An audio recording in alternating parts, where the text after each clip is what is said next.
Recent reporting from the Globe and Mail has found that a former Libyan dictator stashed billions of dollars in Canadian bank accounts.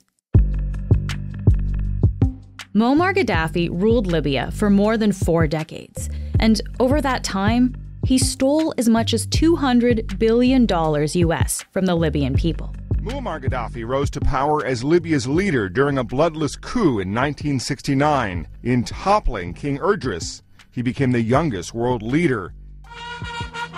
His style, often quirky and flamboyant. For much of his more than 40 years in power, Gadhafi was at odds with the U.S. and other Western governments. Relations deteriorated in the 1970s. During the Arab Spring protests, in 2011, Gadhafi was killed. But his wealth remained, including billions hidden in Canada. Rita Trichur is the Globe's senior business writer and columnist, and she's been digging into this. Today, she joins us to explain what we know about how Gadhafi's money ended up in Canadian banks. I'm Menaka Raman-Wilms, and this is The Decibel from the Globe and Mail.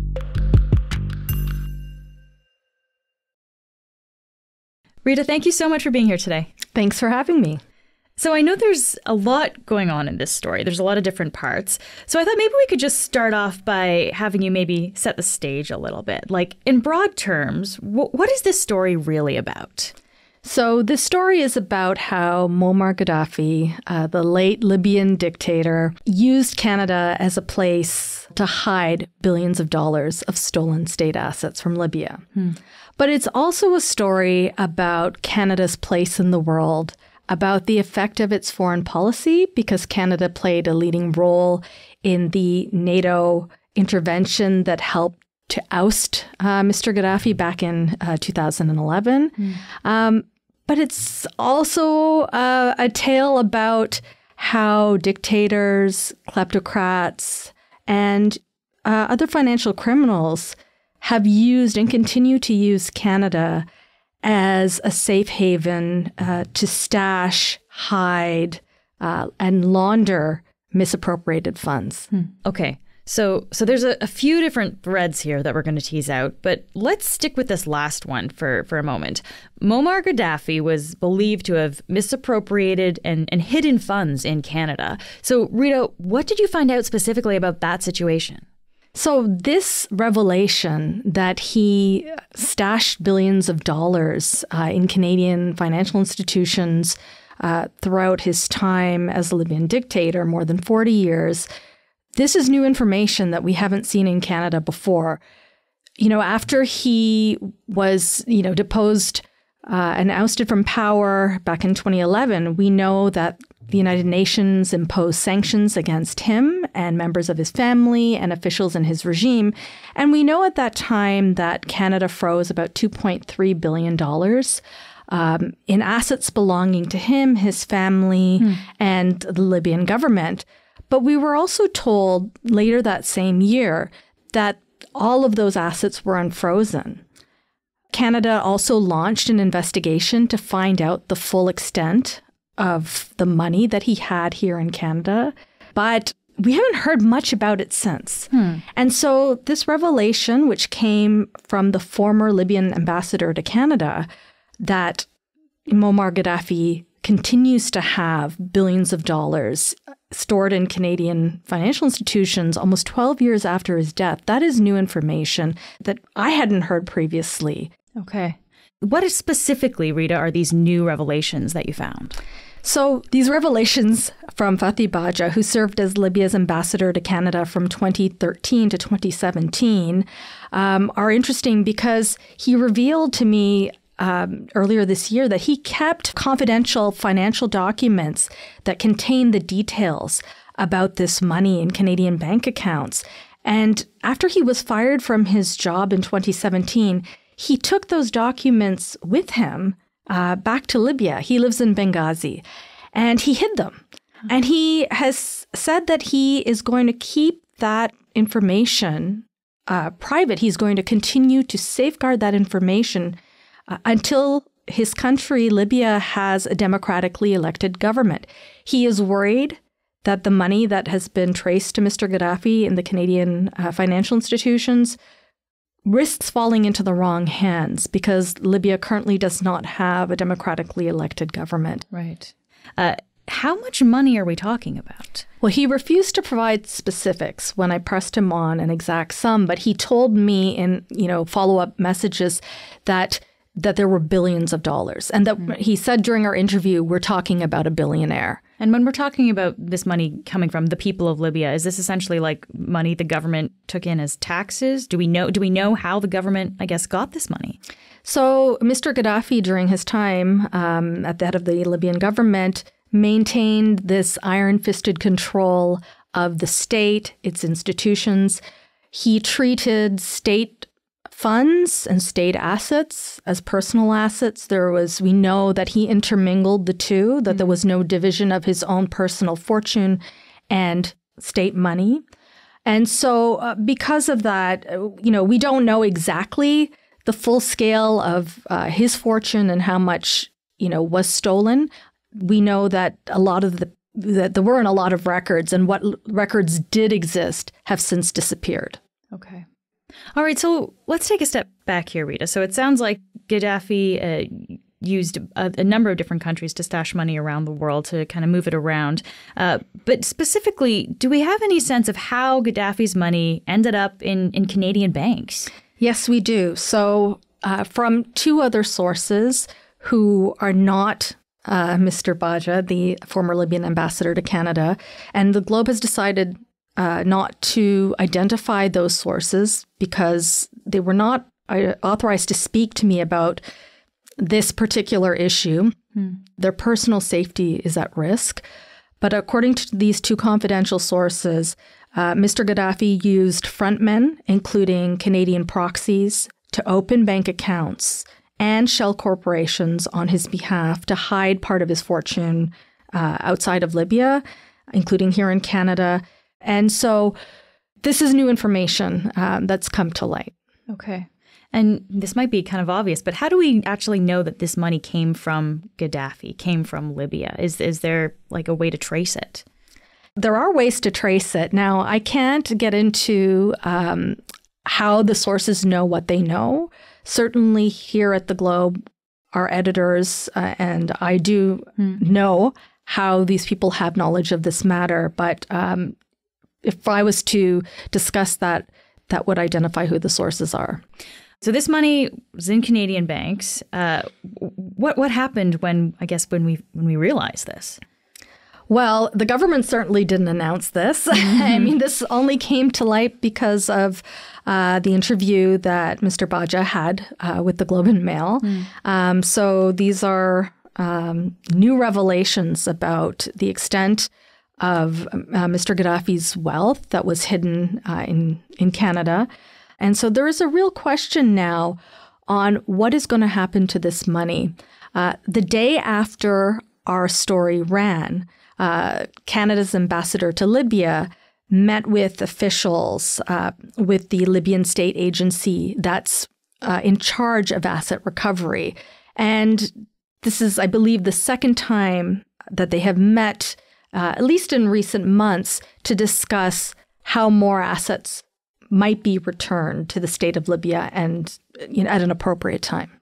Do we know which Canadian banks have this money? So Mr. Baja declined to disclose specifically which Canadian banks have the billions of dollars that were traced to Mr. Gadhafi. But what we do have are financial records obtained from a third confidential source. Now, the Globe and Mail is not identifying this person either because this person was not authorized to provide this information to the media. But basically what we have from this person is a data set. And the data set covers 8,700 transactions across 5 bank accounts that belong to the Libyan embassy in Ottawa. And the transactions that I spoke of in the data set occurred between 2004 and 2011. And that's key because those were the final years of Mr. Gadhafi's regime. Right. And so this data set, we know, was compiled by the Compliance Department at Royal Bank of Canada. And The dataset was compiled because there was concern amongst the compliance officers that the flow of funds in and out of those 5 accounts appeared to be abnormal for a diplomatic mission. Now, that's according to this third confidential source that the Globe is not identifying. And so you talk about kind of like the suspicious transactions, right, or things that are abnormal. Can you give me an example, Rita, of a transaction that would be suspicious like that? So one from the data set that we obtained that involves the bank accounts for the Libyan embassy, one of them shows on November 12, 2010, there's an incoming wire payment into one of the accounts for $68.3 million.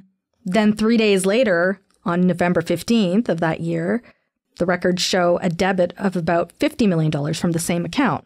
Now, generally speaking, people who work in the world of anti-money laundering will say that rapid movements of large amounts of money in and out of an account in a short period of time is a red flag or could appear to be a red flag for money laundering. So what we don't know, however, is how many of the transactions from the RBC dataset were flagged to FINTRAC, Canada's anti-money laundering watchdog. There is no suggestion that RBC did anything wrong. And certainly the bank made it very clear in the statement that it provides to us that RBC adheres to all applicable laws and regulatory requirements in all of the jurisdictions that it operates in, and that includes Canada, the United Kingdom, the US, and the European Union.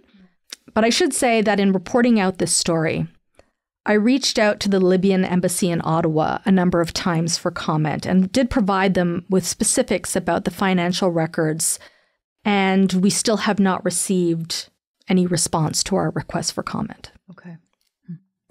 And you'd mentioned earlier, so Canada's not the only place Gadhafi was holding money. Do we know where else in the world this money was also being stashed? So there have been numerous media reports over the years that some of this money has surfaced in South Africa and other African nations. There's concern that some of it may have ended up in Europe.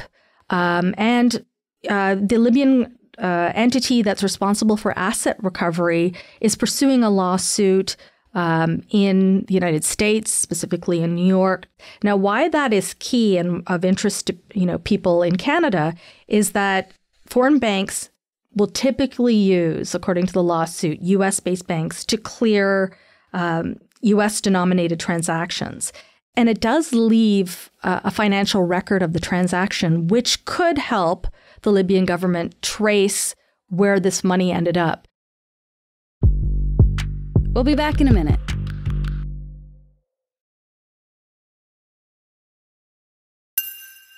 We've been talking about the money part of the story, Rita, but I understand that some real estate is also wrapped up in all of this.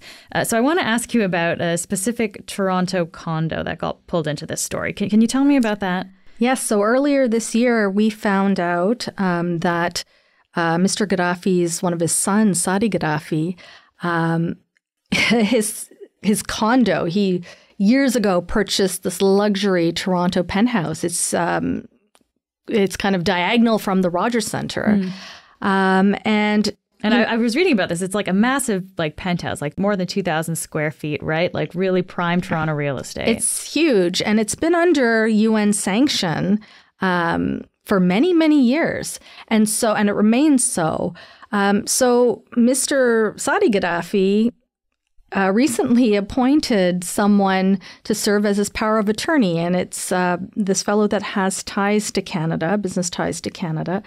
And he asked this power of attorney if it would be possible for him to explore a possible sale because he considers the penthouse a headache. That was the power of attorney's quote.